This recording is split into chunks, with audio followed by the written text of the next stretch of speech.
This is the Mind of the Meanie. Here are your hosts, the Blue Meanie and Adam Barnard. Whoa, what's up? Hey, I'm not Adam Barnard, but that is the Blue Meanie right there. It's very blue. Yes, sir.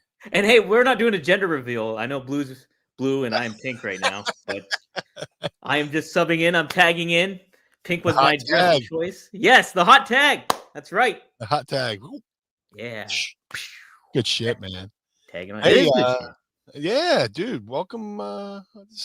This is awkward, but not. Yeah, right? Huh? Familiar, but not. It's like we've seen each other. It's like we saw each other in Philadelphia, and then we randomly met like maybe a couple of weeks later in a Walmart, and then we're trying to come up with small talk after like not a whole lot's happened in between, right? That's kind of like it's like when I run into somebody from my bar in the daytime out of and you're like, oh, this is what you look like in the daylight. Yeah. Oh, this is you out of your element. What is this? This is you without fluorescent lighting. Oh, okay. Well, hey, it's good to be here. It's good to dude, thank you for I mean it's last second, but hey, Adam Bernard's a pussy. And what a fucking puss. I'm just kidding. Yeah. He is very ill. Yes. It'll feel better, Adam. Yeah. I'm the mental illness. He's the physical illness. But, shout out to Adam. Dude, he's been. Dude, we've both been sick. You know, You've been sick too. Dude, we went to Ireland for our honeymoon in September. Yeah. And I felt like a little something coming on then. And since like September, our honeymoon, until maybe a week ago, I feel like a normal human being. Wow. Just it's weird. Like it was like a cough and then like congestion, and then I don't think I had the Rona. I was gonna ask, did you have the Rona? Because that can really throw you through loops. It took me a while to recover after I got it. I got my I got the re-jab like right before we left. You know, I got a booster shot, I should say, before we left, because you never know. You know, it's always good to be, cautious. That's why I just walk around all day with, with a condom on, just to be protected, just in case anything happens. You know, you got to be careful. I was going to say the joke, and I was like, that joke's not going to land, and I couldn't think of another fucking outcome for that fucking joke. But forgive me. It's all right. No, but it's good to be boosted and all that shit, just in case. Yeah, right. You gotta feel confident in yourself, whether you know if the get booster shot or anything like that. You want to cover your bases or make sure, like it's that's the name of the game nowadays. So, but hey, Adam's Adam's sick. You're kind enough to fill in last second. We're all a part of the One True Sport family here. That's it. We got to look out for one another and tag each other in when needed and stuff like that. And we got some good stuff cooking on tap for One True Sports. So, and I'm happy that you guys are a part of it. You guys been just a consistent effort, and like Adam's been a steady Eddie with this show too. I think he said on Twitter that it was like since 2020, since he started, this is his first show he's missing. Is that right? Yeah, this is the first show he's missed. We haven't missed a week. Wow. So, since this whole thing started during the lockdown, we've put something out every Monday morning, and it's a sense of pride, when you're doing this for something I wasn't sure. You get in the world of doing a podcast. Yeah, people are always like, me do a podcast of what, so I pondered it for years, and it came down to, I was like, give it a shot. Gave it a shot. And then, the podcast really got me through the lockdown and stuff like that, just sitting in the house. But then, Adam came along and, took over the reins. And, like I said, he's been here every show for the last, 2 years. So, for him not to be here, he must really be sick. He must really be down. Yeah, man. Yeah. For me to miss something due to illness, it must really be bad. Adam's a workhorse. the MVP, and he does a lot of great stuff behind the scenes for the show too. So I'm rooting for him. I hope he feels better. Hopefully he's watching Yeah. along. It might be weird Hopefully. for him though, just to be on the sidelines watching. So We called you a pussy too. yeah, nah, that was playful. That was playful. We're He's a playful player, but, we're just yanking your putt at him. That's it. But let's we're live. So guys, if you have a question you want to get in for Meanie, be sure to use hashtag Ask Meanie. We got a lively chat there too. Yeah. Yeah, everybody's popping in. We got Maddie in here, who's a regular on One True Sport. Dave Von Boglin, who helps out. We call Maddie Jazz Cabbage. Oh, do you? Now how does he's Maddie Mr. Marijuana? We call him Jazz Cabbage. That's his Mind of the Meanie nickname. So yeah, you give everybody names here and there. There's one guy. I don't know what it's his first name, and then the rest is like letters and numbers. I call him. It's Bobby, and then whatever. I say Bobby. I call him Bobby Wi-Fi because his name looks like a Wi-Fi password. Bobby Wi-Fi. Yeah, so I just give everybody nicknames. So if I say Maddie Jazz Cabbage and you're trying to figure out who, it's Maddie Mr. Marijuana. Hey, Dave Von Boglin, you'll like this one. They can't pronounce my name, so I get David Van Halen a lot. That's not a bad name. Hey, brownie points with me with Van Halen being my number one, my A1 band of all time. Everybody, like Jim Ross says, every other band is fighting for second place, but Van Halen's my number one band in the world. Heck yeah. Who's your favorite band, bro? Oh, Steely Dan. That's my number one. Yeah. Steely Dan's my number one. Yeah. And then I was just talking to somebody the other day. Oh, my buddy Jeff. I was talking to him. Doors are definitely in my top 5. The Doors are definitely in my top 5. Mm-hmm. I don't know who had ranked behind. You're an old soul, huh? Oh, very much so. Yeah. I like all the You're older. Younger than me. How old are you? I'm 39. Motherfucker. I'm 51. See, you don't look at Meanie. You don't look. Yeah. I aged into my look. Everybody goes, "Oh, you look all right." I was like, "Yeah, I just caught up to my age. Just caught up to my look." So everybody sees me on the street. I'm like, "This is my Clark Kent look." That's it, right? Yeah. When you got run into the phone booth, you're like, "Do I have my BWO shirt on?" Yeah, come out in a half shirt and a daisy. That's it, right? And people call the cops. And then it comes to a situation. I don't know. Yeah, that reminds me of we're doing. I had a run with Jason in ECW, and this is like for my first singles win in ECW, and he challenged somebody to a street fight, and they hit my music. He's like, "This is a street fight. You need to be in street clothes." I go, "These are my street clothes." Oh, that's great. That's yes, great. Sir. Heck yeah. Well, we got some fun stuff I wrote down to cover a little bit, but I have a little bit of an exception I need to take. Now, I'm an Eagles. I like the Eagles. Eagles. The band and your team, your football team. But and I love Jalen Hurts. Right. I like who else do I like on there a lot? Well, Brandon Graham. Sorry, he's hurt and out for the season. Yeah, man, that's a bummer. But I don't like your head coach. I wanted to get your thoughts on Nick Sirianni. Everybody who's on another team hates him, but if they had him, they'd love him. Oh, okay. Well, my buddy Colin, who lives in he's originally from Audubon, New Jersey, but now he's in Somerville. He is obviously a huge Eagles fan too. And so anytime we go into my buddy's group chat, I rip on Sirianni and he will always defend him. So oh yeah. I mean, he's an asshole, but he's my asshole. He's my asshole. That's my asshole, sir. How dare you talk about my asshole like that in public? Oh my God. On Al Gore's internet. That's right. Yeah. Don't you do it. No, Sirianni. Hey, look. You know what? Fuck it. It was I'm gonna make this comparison. Okay. Sirianni's coming out party was kind of like Gritty's coming out party. Like when Gritty, for those who don't know, in other countries we have hockey, Philadelphia Flyers.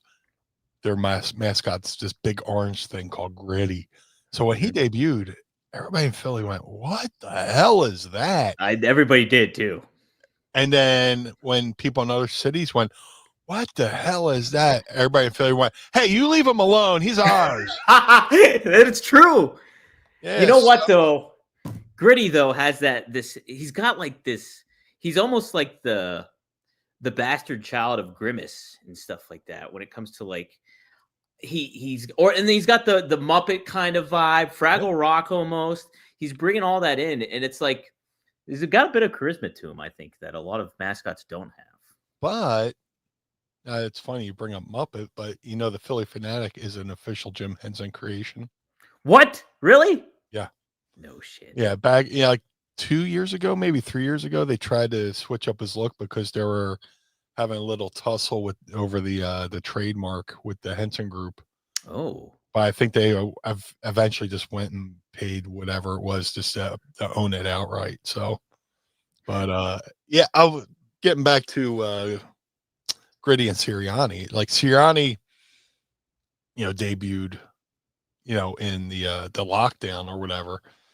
And he had that introductory press conference, which was a disaster. But I dare anyone to go into a room where there's no people and just in front of a camera and do a speech. And he dude, I got, I listen to sports radio all the time. And the player said, Sirianni would use that speech, to talk about things he could have done right. He's like, if I can point out my flaws, blah, blah, blah. But, Sirianni, it wasn't until maybe his second year, he came out with the speech about flowers and planting roots and all this stuff. Well, I remember that one. Yeah. People somebody threw flowers at him, but they went on some tear. They went on this winning streak. And this year they were 2-2, and then Sirianni went and shaved his head, full metal jacket. Full Sinead O'Connor. Yeah. Yeah. And they went on a 7-game winning streak. So they got a tough game this weekend with Baltimore. It's going to be interesting. I'm like one of those guys. I'm all in on all Philly sports, but I'll like secondary teams because of my wrestling career. Yeah. There's certain cities where they're instrumental to my early days. So I like Detroit. Yeah. Because I wrestled in Detroit a lot, for Sabu. Yeah, yeah. I wrestled in Pittsburgh a lot for Norm Connors. Steel City, that's where you're at. Yep. Another town I went to, Baltimore, for it was MEWF at the time. Dennis Whipwreck got working down there. So, I like the Baltimore Ravens, when the Eagles are in play, as long as it doesn't affect my Eagles, I'll root for the Baltimore Ravens to do well. Yeah. For this Sunday, but it's going to be a hell of a game. It should be a really entertaining one. I think the Eagles will have a little bit of motivation after losing Brandon Graham, somebody like that. Though somebody next man up kind of deal. Yeah. And but and you can kind of get Lamar Jackson a little rattled. I mean, he hasn't shown up in the playoffs. Right. And then you look at too, I think a lot of the times when they play the Steelers, he looks at the Steelers almost as a playoff game, Lamar Jackson, because it's like he's their white whale. He's his white whale. The Steelers are his white whale almost. And it's like, how do you find footing on that? So has he not beaten the Raiders? I mean, the Steelers? His record's not good against them. Really? I know it's I think the Steelers are 11-1 against them or something. No, maybe that's too many. That's too many games, I think. But yeah. Well, going to this game, the Eagles have never won in Baltimore. Really? Yeah, they've never won. They've tackled a couple things. I swear to God, for the life of me, I haven't seen the Eagles win in New Orleans since 1993. Since the 93 playoffs, and then they win in New Orleans this year. Yeah. Now they're kind of doing things they hadn't normally done before. So now they go into Baltimore. Hopefully they have a chance to win. That would be good. I mean, I just need like if all these other NFC North teams could lose because they're like neck and neck with the Eagles, that would be nice. Seeing the Bears choke away a chance to beat Detroit yesterday. And then Eberflus is gone. You see that? Oh, they got rid of him. He's gone. They fired him. I was I was on my couch going, call a timeout. Call a timeout. A 12-year-old Madden would have called a timeout by now. Right? 30 seconds. He Awful. was one pass away from the guy running off. Yeah, one drop pass away from winning the game. That was it. Yeah, but good Lord, Detroit looks scary, but maybe they're losing a lot of guys on defense. They are. They lost another guy and he's out for the season. I can't remember his name, but yeah, I mean, it seemed like there's a couple plays in a row where guys were just down, and then like the Chiefs lost a lot of guys. The Chiefs almost lost to the Raiders. Yeah, right. And they were a 13-point favorite. They were minus 13 against the Raiders. They were, dude. And if you go on Twitter right now, the term "rigged" is I believe it. So, like before the ball was the Chiefs Raiders game that just ended, like maybe an hour or so ago. The Raiders had the ball. They're marching down. They're if they're trying to get in a field goal range to at least take the lead and win. Yeah. Before the ball snapped, they throw a flag, and the referee's coming in signaling false start, which means play's over. Plays over. Yeah. But they snap the ball. The guy from the Raiders, bumble fucks it, and then somebody from the Chiefs jumps on it, and then somehow they changed the penalty, and then so the whole world is like, yeah, this is rigged. Just the term rigged. Kelsey and worst 11-1 is trending right now on Twitter. I still call it Twitter, by the way. So yeah, I do too. Yeah. Yeah. I'll sometimes say X just to mix it up a little bit, but it's Twitter to me. Yeah. Blue Sky's catching on with me a little bit. I've barely dabbled in it. You were the first friend I made on Blue Sky, I think. Nice. Yes, you're the first friend. I find myself I have a social media folder on my phone. Like I break down my phone, my apps into segments, social media, entertainment, utilities, whatever. And every time I open the social media app, I'm always clicking on Blue Sky because it reminds me of the old Twitter, the blue and white combo. Yeah, right. Yeah. Mm-hmm. Hey, that is Jack Dorsey too. It's the former owner of Twitter that's running that thing. Really? Yeah. So it's hopefully more people get behind it. Yeah, we'll see what happens. It's like social media. It's a fickle business, man. Not very social, on social media. On social media, we had some pretty good gritty comments here by Don Moses. I want to make note of these. So that's my boy. Gritty looks like he'll rob you in the parking lot for meth money. Yeah. And then he also said, Gritty looks like Grimace and Jacob Voracek had a baby. That's pretty accurate. That's my boy Donnie Mo. That's good shit. Yeah. Good shit right there. Yes, sir. We got a couple super chats. Thank you. Yes. I wish I had I need to get some sound effects for these different levels. I know. Oh my gosh. Yeah. I know. I need to do that with Rob too. RVD. It's like the plan was to always get like sound effects and stuff like that, and I just haven't implemented them yet. But he said Maddie just added Adam out hunting for Meanie's undies. Get well. Yeah. Last week we had a conversation about how I once crapped myself in a ring, and then I promptly went out on and threw him on the roof, and like Breaking Bad, but not pizza. Yeah. Well, I might have ate pizza that day, so there might have been pizza in there.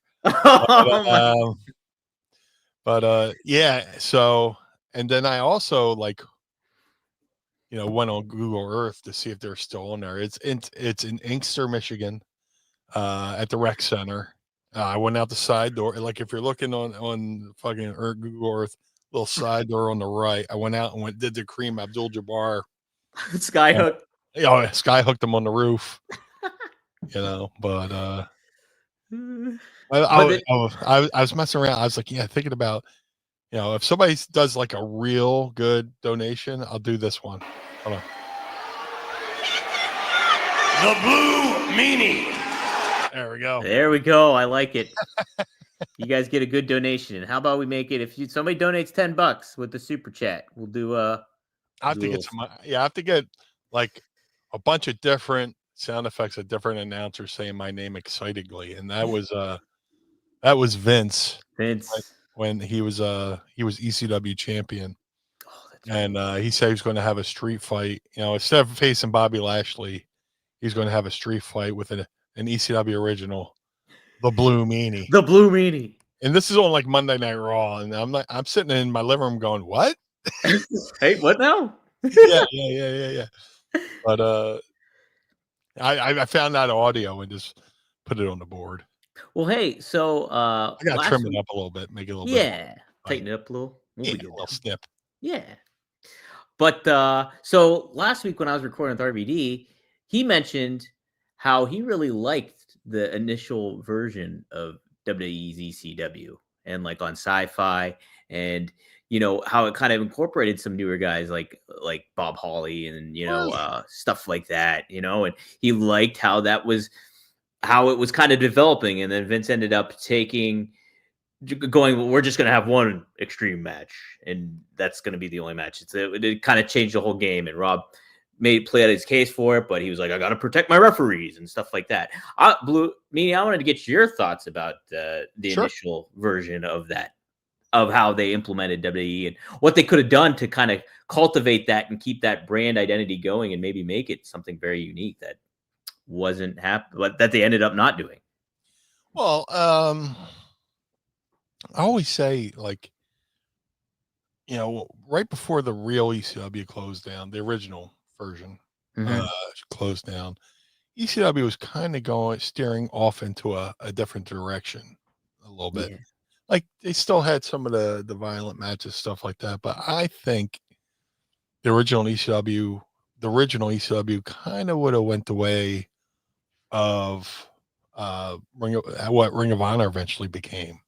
With Gabe Sapolsky worked in ECW. He was a protege of Paul Heyman. I think if ECW had continued, it kind of would have been a little bit what Gabe did with Ring of Honor. ECW, I think ECW realized they kind of had to tone certain things down and to get the ad revenue and stuff like that. But Flash, that didn't happen. ECW closed down. They bring back WW ECW, and well, of course they had the one night stand. Yep. Second one night stand. Then they bring back, and if they ended it after the second one night stand, that would have been perfect too. Sure, yeah. But whatchamacallit? I go back to that first episode of ECW on Sci-Fi, which I hated the fact that there was wrestling on Sci-Fi because people are going, "See, I told you it was fake." It was saying, where's the Star Trek people? Yeah, it's funny you say that. I heard from somebody who worked that first WW ECW show that you remember the zombie. Oh yeah, and my thoughts go out to him because I met the ECW zombie on the Indies afterwards, and he went up to every ECW original and would apologize for doing the zombie gimmick. I was like, bro, it's a payday. Don't apologize to me. Right? It was a spot. Dude, you're talking to a guy who wore a half shirt and Daisy Dukes. Dude, don't worry about it. But the original plan was for an alien to come out, and Sandman Kane an alien.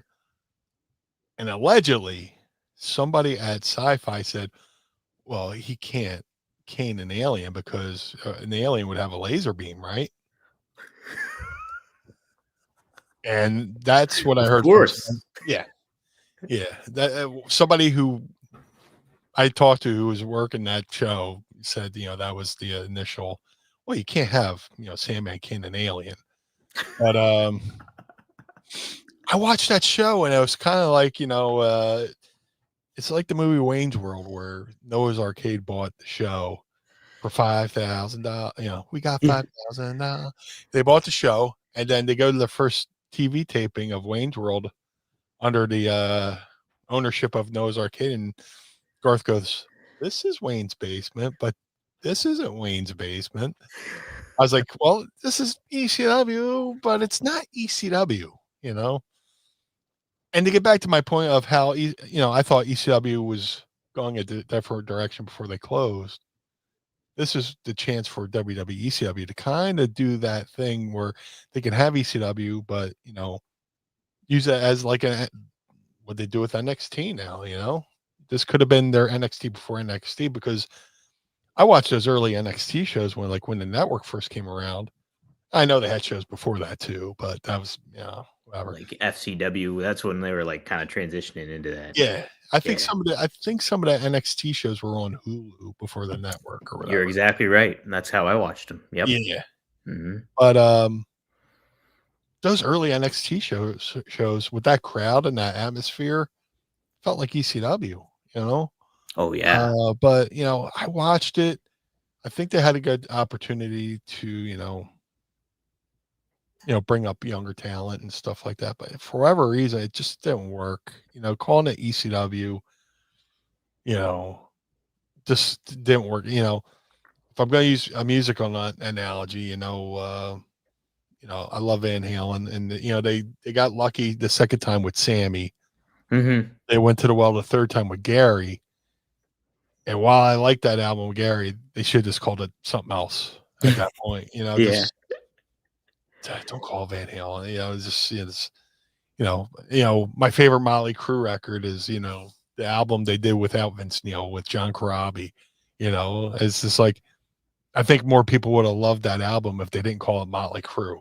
Yeah. Yeah. It's an amazing record. If you have any kind of streaming service, go out and find the Motley Crue record called Motley Crue, ironically enough, with John Corabi. Perfect album. It just didn't pick up because people are so used to the Vince Neil sounds. But right. Back to the ECW,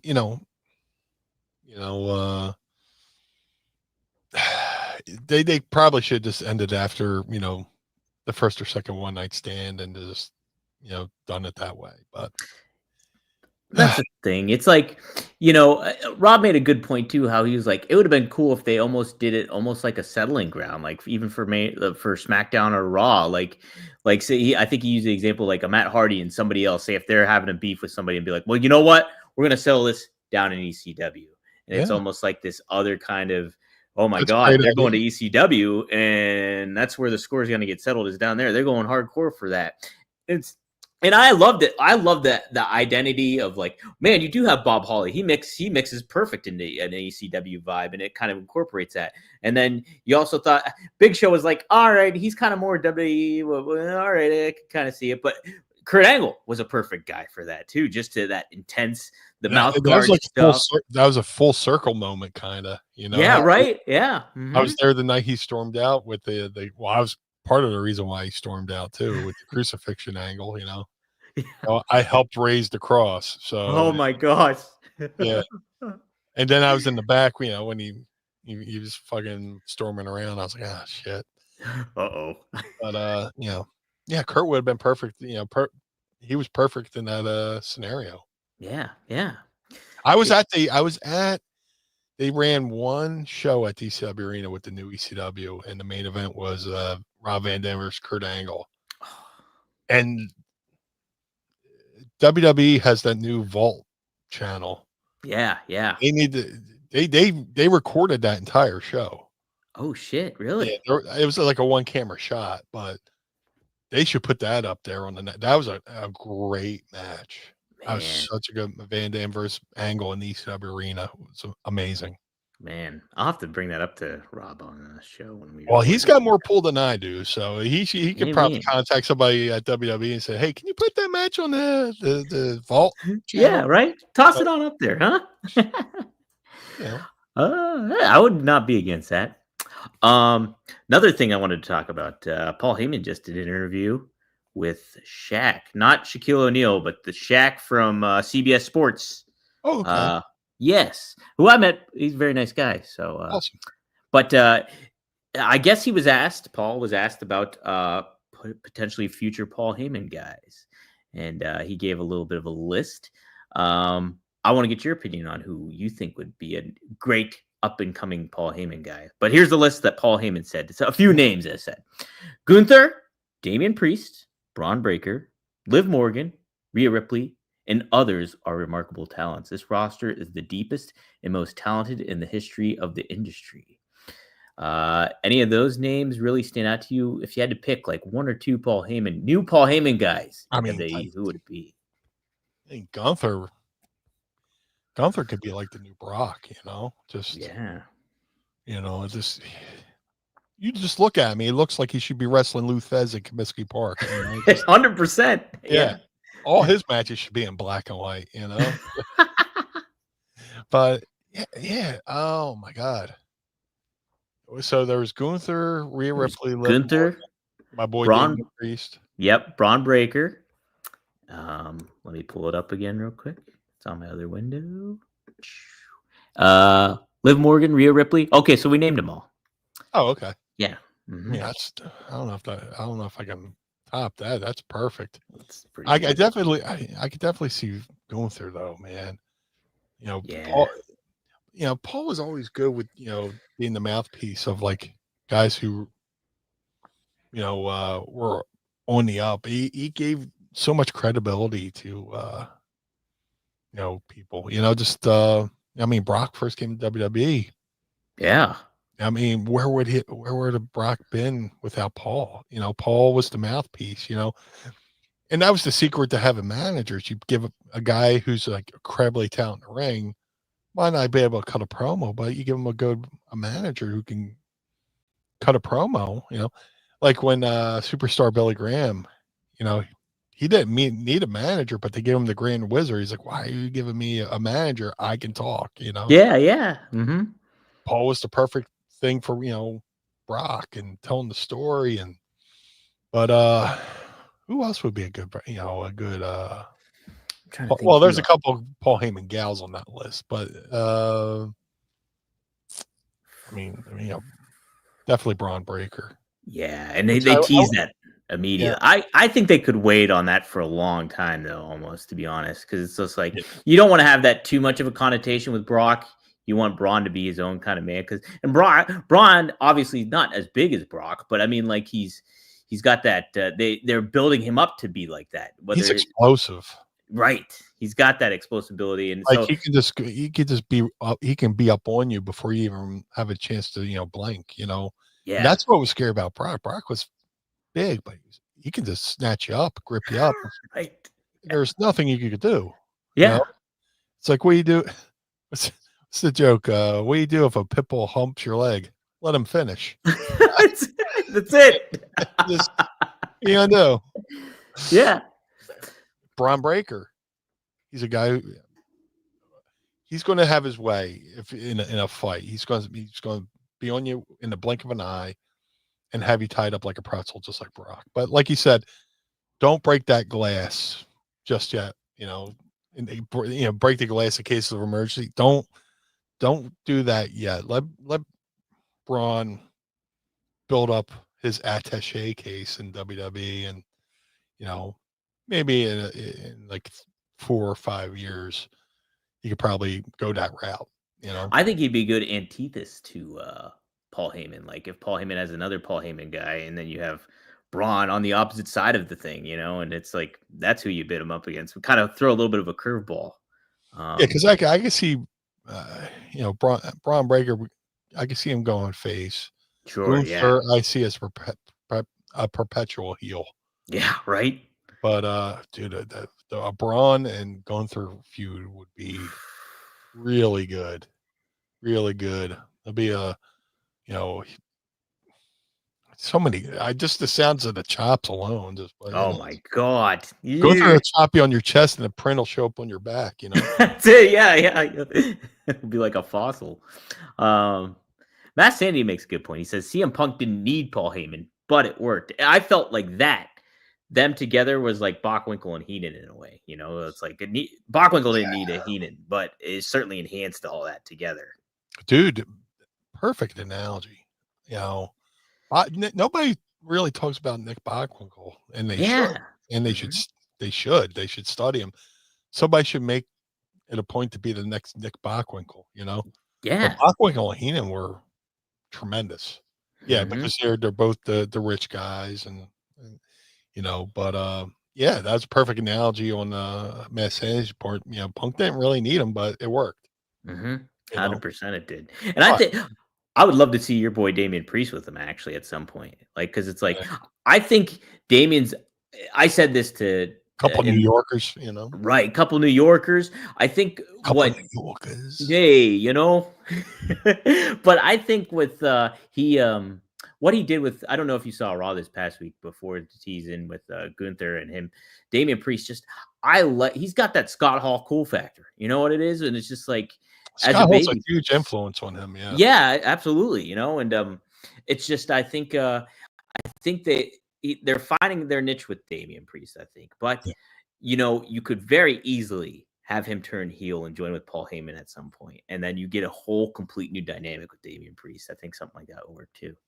Yeah, Scott Hall was definitely a huge influence on Damian, to the fact to where like some of his early ring gear was modeled after NWO Scott Hall with the drippy letters, Drippy blood, yeah, all that stuff.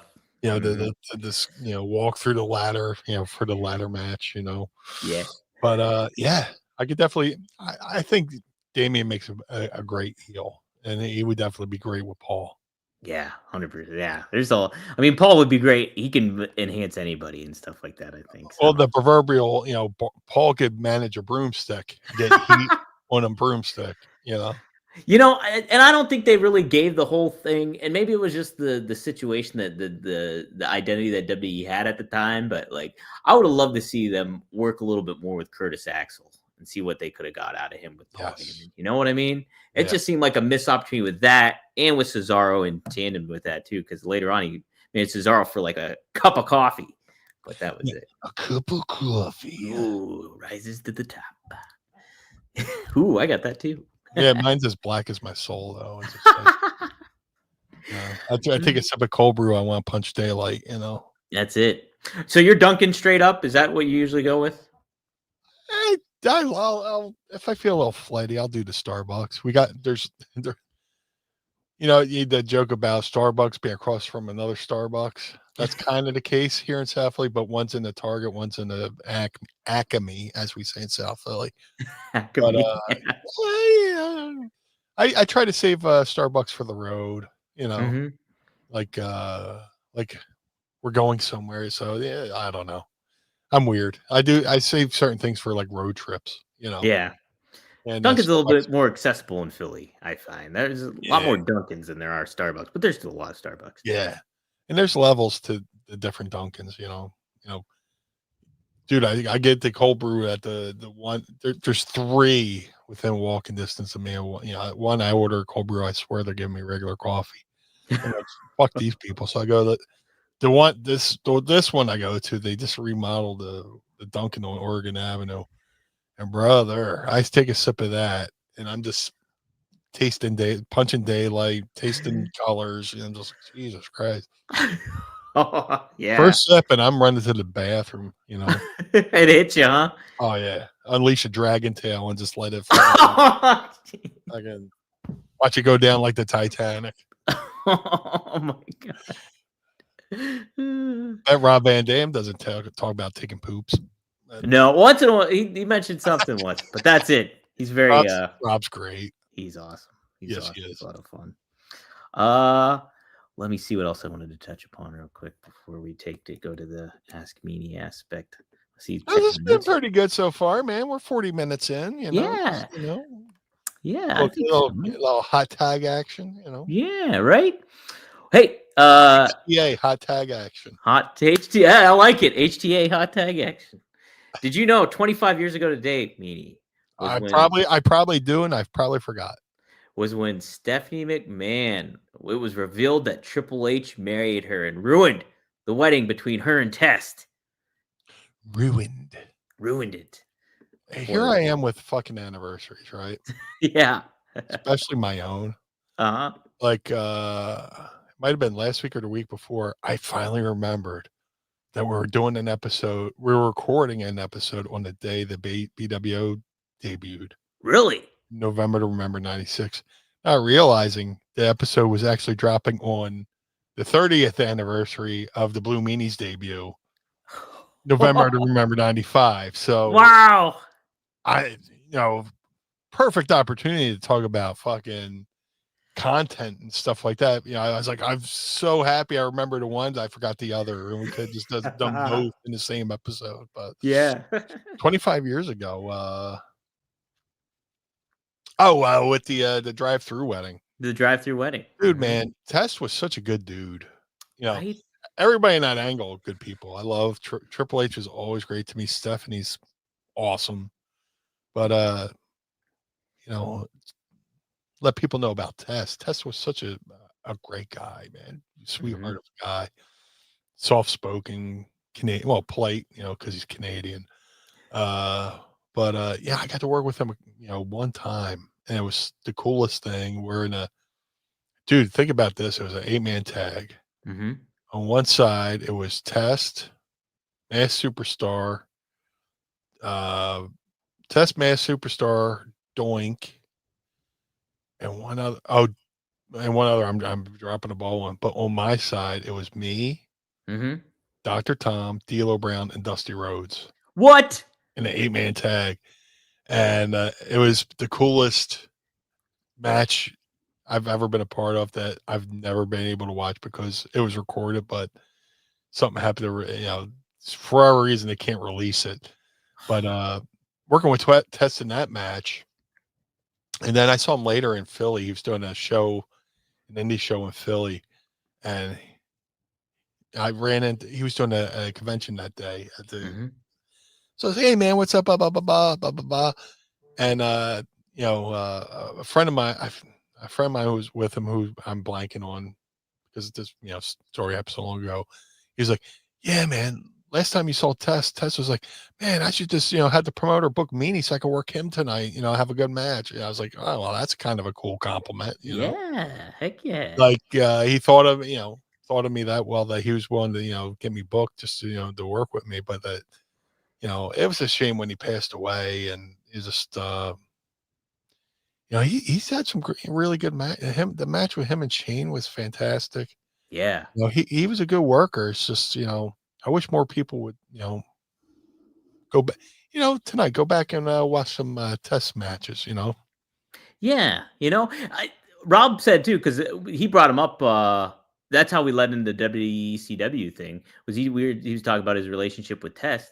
And he believed that he could have had potential to be a future world champ. Like if they stuck around and he stayed alive and, everything got on the right track with him, and he did, he had that great look, like almost like the next coming of Kevin Nash in certain ways, but just good physical presence stuff.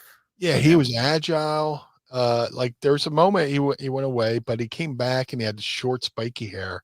Yeah. And he was just mowing through people. And you're like, holy shit, this is good stuff. Yeah. And I don't know the reasons for, why he got let go the second time. But he had so much promise and so much potential that, he had the look, he had charisma, and he could go for a big guy. And it's a shame. It's heartbreaking. Yeah, right, man. It is really heartbreaking. I love Test. He had the best action figures. I'll say that too. As a wrestler, they made some good action figures in. Awesome. So go on eBay, check them out. All right. Hey, Meanie, are you ready for a little Ask Meanie? I would love to. Let's hit it. It's time to ask Meanie anything. Ask me something. That's great. A real Meanie fart, by the way. Was it really? You just put it up to the that's dude. Little full disclosure. Uh-oh.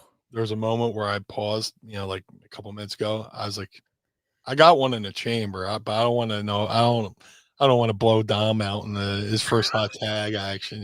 Just my problem is I always fart into the mic and then I sit down into my own cloud and almost take myself out on live TV. You don't want to, brother.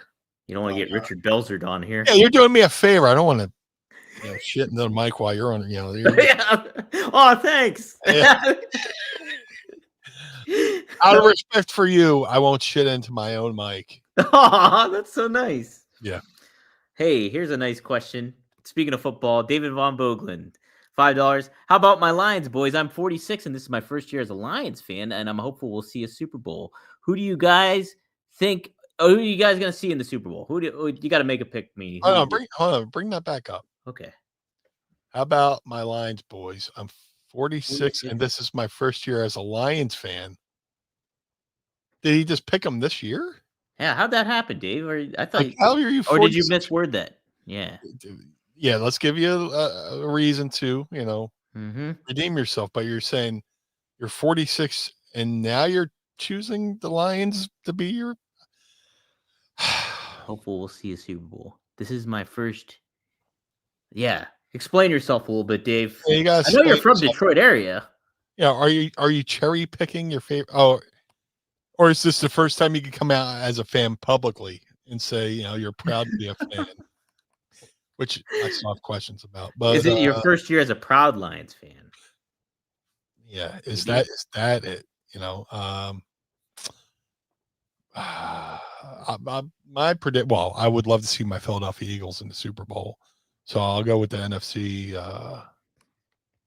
Eagles. Take yourself out of it. Take yourself out of it, Blue Meanie. If I had to take myself, take your fandom out of it. Who you going with?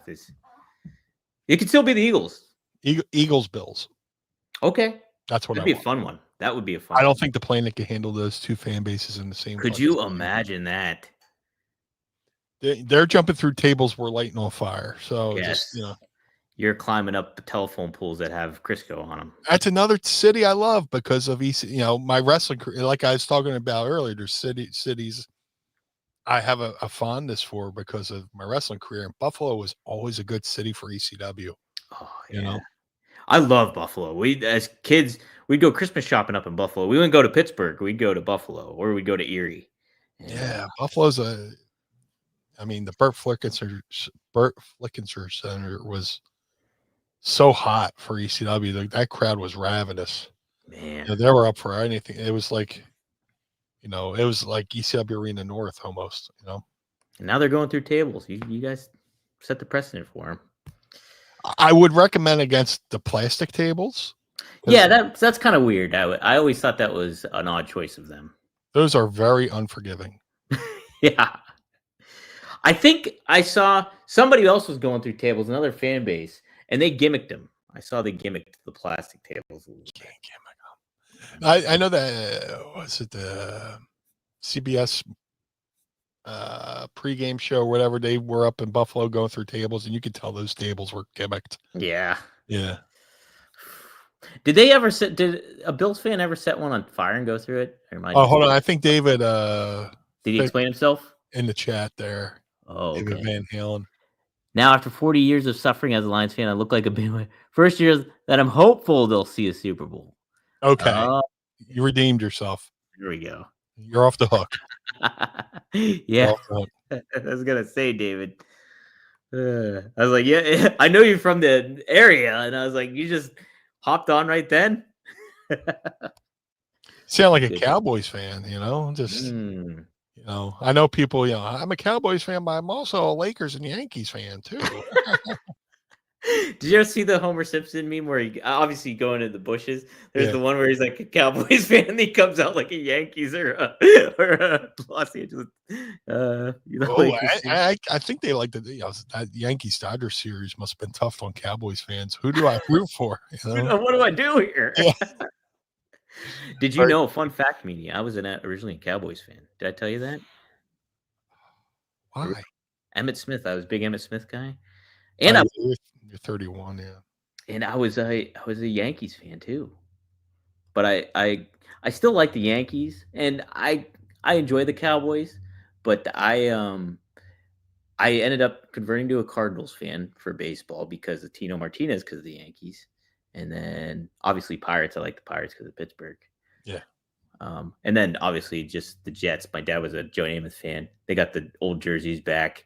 Vinny Testaverde was playing for him. I stole my heart. So there. Yeah, 90 kids who grew up in the 90s, like when I was like in high school, you're either a front runner Cowboys fan or a front runner San Fran fan. Yeah, right, because of Joe Montana and stuff. Yeah, well, yeah, it started off, late 80s San Fran, with the starter jackets, and then it morphed into Cowboys fans. Yeah. With the starter jackets, but I never understood that, man. You live in a city where you have a sports team, because people are going to I'm an Eagles fan. Yeah. People are going to shit on the fan base anyway, or just shit on people from Philadelphia in general. Yeah. It doesn't matter if you like the Cowboys fan. They still think you're an idiot because you're from Philadelphia. So you might as well root for the Eagles, right? So that's it. All our stereotypes, It was fun to when I lived in Philly. I always liked watching the Eagles and stuff like that. The only one I couldn't get behind were the Flyers, but that was it. I'm a 4 for 4. I love all the teams, but some teams just make it hard. Yeah. I'm totally out in the Sixers. Oh gosh. Is it because of the way that the load management and how that team kind of handles themselves? Yeah, it's just imagine you're a fan buying a ticket to go to a game and they're purposely keeping one of their big stars. Yeah. I don't think it's card subject to change in basketball, just right. It's weird, just I don't like it. Give me the 90s basketball where, guys are just, beating the shit out of each other. Right. I want fucking Bill Laimbeer and Larry Bird going at it. Say what you want about Michael Jordan, but he got the shit beat out of him. Yeah, right? But Detroit fucking mugged him every single time he went in the fucking paint, Yeah. I love that era, fucking. One of my favorite photos is, Dr. J and Larry Bird grabbing each other by the fucking neck, Yeah. Love that, Now it's just does anybody play defense? Yeah. I don't know. I want Charles Barkley throwing a fan through glass. That's what I want to see again. Oh, that was off the court, though. That was great. I know, right? That's it, yeah. That was terrible. Terrible. Man, terrible. You could not beat that. That era of sports was just so awesome overall. Yeah. Baseball was really hot, obviously football, but basketball was really, really good too at the time. Yeah. We grew up in a good era. We did. I mean, look, the athletes today are amazing. Mm-hmm. Seeing guys doing one-handed catches regularly and shit like that, but god damn, it was a lot rougher back then. You could kill a quarterback and you would really have to do a lot to get a flag thrown on you for tackling a quarterback. Oh, 100%. Yeah, it'd just be ruthless. And then the quarterbacks they'd just tough it out and they'd have to go through it. It's just part of the game. Yeah, just get a spatula, throw the next guy in. Throw the next guy in. Yeah. Oh man. We do have a couple more Ask Meanies. I know Coach Rosie asked one. Let's see if I can find where he said. It's a good one too. Let me see. I might have to paraphrase if I can't find it, Coach. But no, I got it here. Ask Meanie. What do you think of everyone running Hammerstein Ballroom? It even caused a GCW/AEW beef. Yeah, did that catch on your radar there, Meanie? I can give you context if you want. There seems to be this underlying feud between GCW and AEW. Yeah, right? Low level. They're not saying anything out in public. Mm-hmm. But to me it started when AEW kind of started paying Moxley not to do GCW shows and stuff like that. Yeah. And there's a period where Moxley was on AEW wearing GCW hoodies and stuff like that. Yeah. Coming through the crowd and it seemed like once that they paid him, it seems like there's been this low level heat between AEW and GCW to the fact of where they're running AEW was just doing their show here in Newark. Mm-hmm. And GCW is running a show right down the street, Yeah. So it's like low level fucking heat there. And it's everybody running the Hammerstein Ballroom. I mean, good luck. I mean, more power to you. But it reminds me back in the day when there was like this silly Philly Indie Wars. Me and Todd Gorder went to a 3PW, and then there's Ring of Honor and CZW, and Mhm. we're all like fighting, doing shows head to head with each other, and it's like you're making the fans divided and making the fans choose, and it's just like anything, like if you're a guy and you make your girlfriend choose between you and a friend or whatever, they're going to choose the friend, so this is like Yeah. there's no winners in it. But and then eventually we figured out, in retrospect, we all talk about now, we're like, how fucking dumb were we? But it seems like there's this little underlying feud with GCW and AEW. It'll be interesting to see how they do Mhm. in the Hammerstein. I love the Hammerstein ballroom because it reminds me of ACDC's Thunderstruck video. When they're all standing there going thunder, and Yeah. the fans are it's like in a theater setting and the band's below them and stuff like that. It's a perfect setting for wrestling, but it'll be interesting to see what they do. I'm sure there's ways to track ticket sales and stuff like that.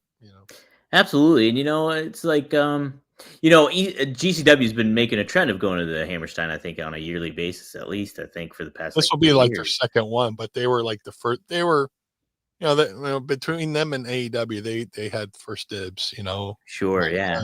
of running that building. Would that seem like back in the day, would that seem like, what's the term I'm looking for? Like dirty ball almost, where it's just like, hey, come on. Like, or is that, that's just the name of the business, I would think. It's like, okay, AEW's Who had the building first? GCW. And then AEW announced Then it. AEW made an announcement later on. So yeah, Yeah. it's kind of like a shot at, in my opinion, it's kind of like trying to take away from GCW's plate. Yeah, and that's what Effie said too in the interview. Like basically, Really? yeah, Okay. and that's what kind of dug up. And you hear all the stuff with Ricky Starks and stuff. He shows up. Yeah, he showed up. Like I said, Mhm. GCW is running like 20 minutes up the road, Yeah, yeah.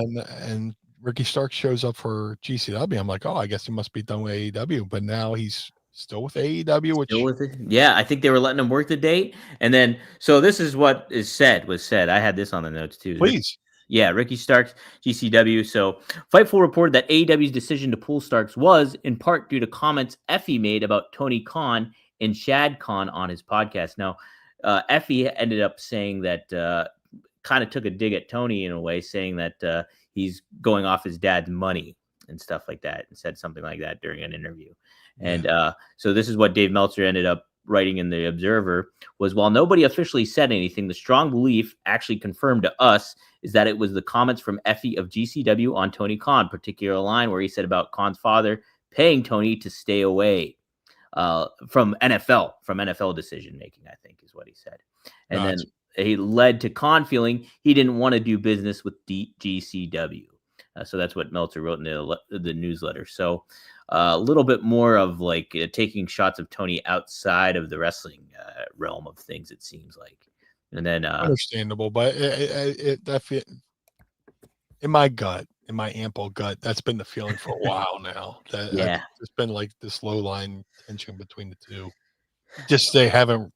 Maybe the Effie thing was the first public acknowledgement of it, but So yeah, there's kind of like that. I like you love to see that kind of in certain ways when it comes to the competitive nature of things. But it's also like, man, yeah, you mentioned it too. It's just like if you look back on it from years ago, I was like, man, that's kind of dumb to be all like beefed up about. And like, imagine the business they could do if they actually worked together and like, yeah, I mean, like Tony's got a lot on his plate. He's got GCW, he's got Ring of Honor. If he can have his guys go to GCW just to stay, in ring shape. Yeah. Hey, look, I don't have anything for you for a month or two. Go work for GCW, stay in ring shape, come back. Kind of like, when Vince would send somebody down to ECW, send Draws down to us, send Phil LaFon and Doug Furness Oh down to yeah. ECW, they could be working together. They should be working together, but pro wrestling's going to pro wrestling. Yep. It's all about politics and the name of the game. It's playing chess match, a little bit of a chess match going on. Yeah. It was neat seeing Manser in AEW for a little bit though.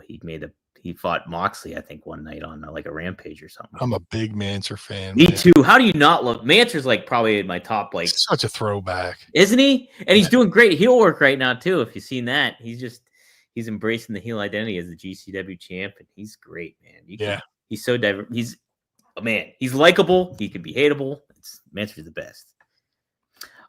Hey, people are making some mentions too of some other late 90s memories when it comes to the sports and what was better back then than comparison to now. Masked Sandy says Robin Ventura charging Nolan Ryan worked out well for him. That was good stuff. And the best part of that, they didn't even throw Nolan Ryan out of the game. Yeah, right. Usually when you brawl like that, you're out of there, right? Yeah. They didn't even throw Nolan Ryan out. Oh man. Coach Rosie also said porn mags were a lot better back then. I would agree with that, I would think. Yeah. Mm-hmm. They had a bit much more of a mainstream vibe for sure. Yes. Mm-hmm. Let me see what else is here. Now I did there was one more I thought asked me. Let me see. Maybe I'm wrong. Oh, I think Maddie had one.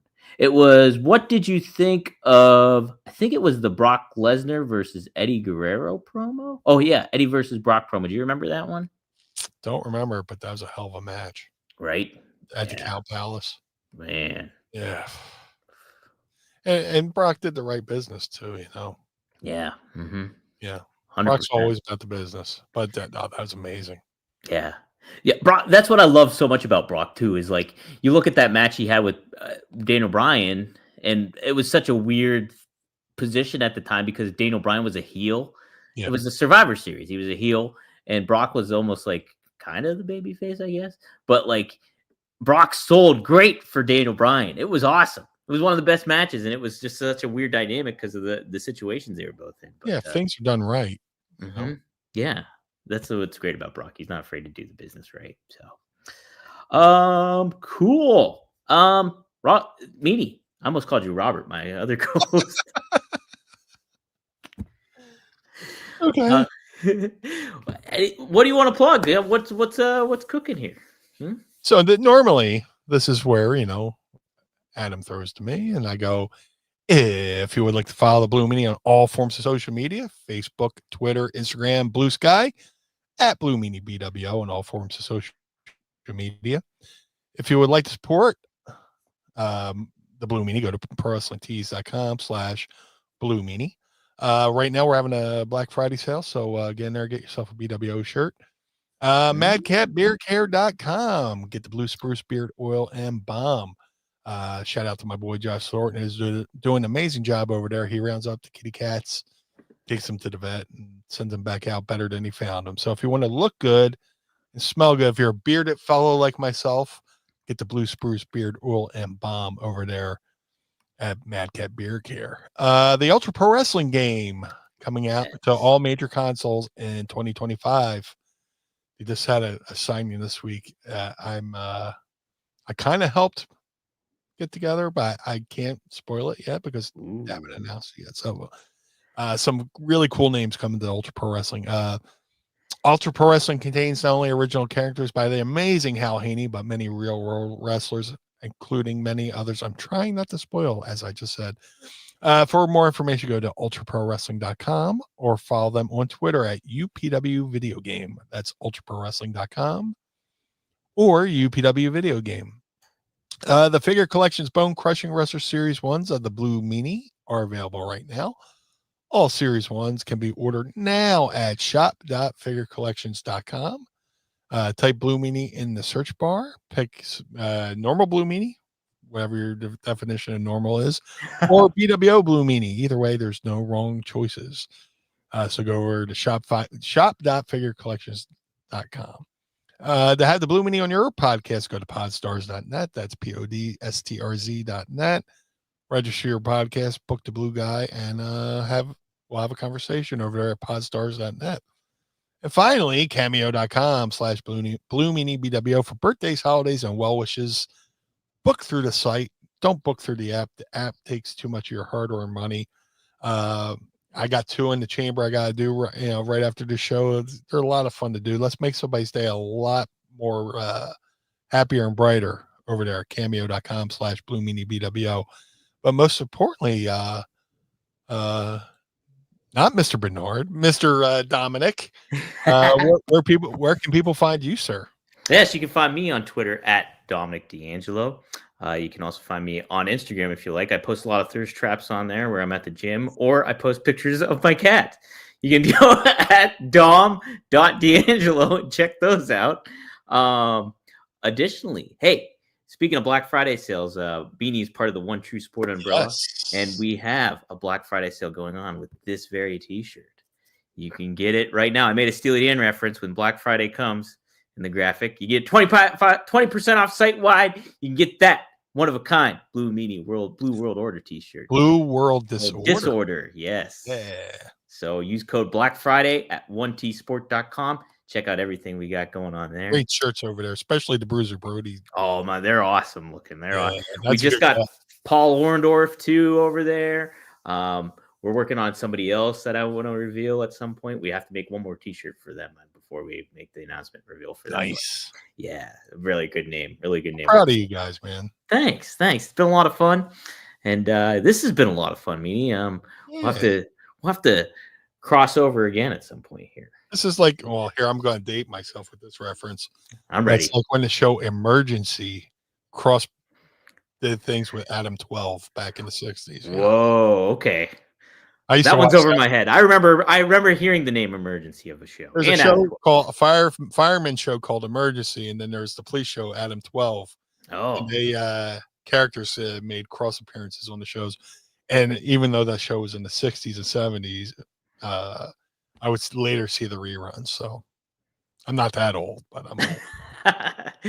Well, I appreciate it because I'm an old soul. I appreciate you, sir. Thank you for coming in on such short notice. It's been a pleasure, Meanie. It's been a pleasure. And is it a boy or a girl? We don't know. The gender reveals colors.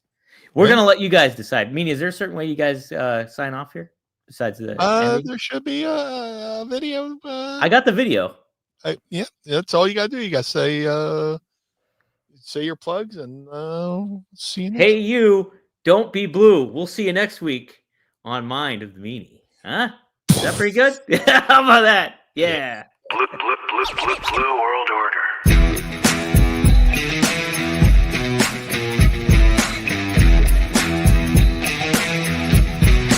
Blue World Order. This episode